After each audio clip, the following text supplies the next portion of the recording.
Mon cher Jules Boscherini. Et rebonjour Maxime Yedo, rebonjour à toutes et à tous. L'actualité sportive avec vous a commencé par du football et la Coupe de France. C'est la doyenne des compétitions qui nous a réservé hier 2 petites surprises. Et c'est une histoire d'amour qu'on ne présente plus, celle des clubs amateurs, les fameux petits poussés avec la doyenne des compétitions françaises.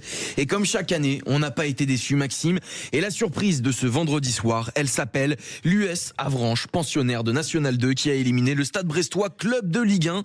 Toutes les précisions avec vous, Tania Robieux. Et oui, la magie de la Coupe de France a encore frappé. Face à Brest, Avranches a cru jusqu'au bout à son exploit. Score final, 1 but partout avec une qualification au tir au but, 5-4. En supériorité numérique après une expulsion brestoise dès la 21e minute, les Normands ont tenu jusqu'au bout et rejoignent les 16e de finale de la Coupe de France. Ailleurs, les clubs de Ligue 1 ont parfois tremblé. Angers s'en sort de justesse face aux Herbiers avec une qualification arrachée au tir au but. Et puis en Ligue 2, Laval élimine Guingamp 1-0 grâce à un but inscrit dans le temps additionnel. Ce soir, rendez-vous à 21h. Le PSG se rendra à Fontenay, pensionnaire de la Nationale 3. Merci beaucoup Tania Robieux pour ces précisions. Et puis aussi Lens qui a gagné hier 3-1 face à Feigny-Aulnois. Et justement, l'émotion était très forte à l'issue de la rencontre aussi entre Avranches et Brest, notamment pour le gardien de l'USA, Anthony Boeuf, qui n'a pas caché son émotion. Faut pas minimiser ce qu'on a fait. C'est un club qui a joué la Ligue des Champions l'année dernière. Nous, on est dans une passe difficile.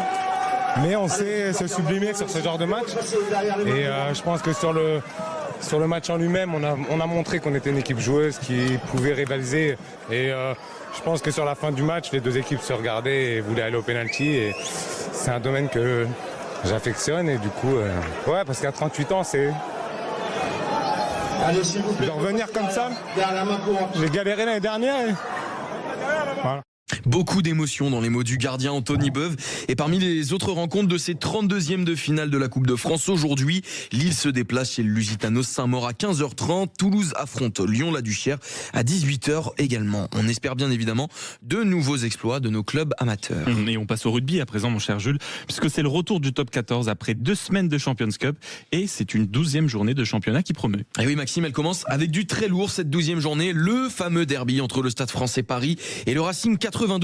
C'est à 14h30 et ça risque d'être chaud bouillant du côté de Jean Bouin, d'autant plus que les Parisiens ont des ambitions et entendent bien faire respecter leurs lois, comme l'explique l'international français Léo Barré. On l'apporte comme les autres matchs, il est hyper important. Il peut nous faire basculer dans un bon wagon, comme il peut nous faire aussi passer dans un moins bon. Donc voilà, je pense qu'on le prépare comme tous les autres matchs. Et oui, il y a surtout toujours une petite excitation en plus quand on sait que c'est le Racing.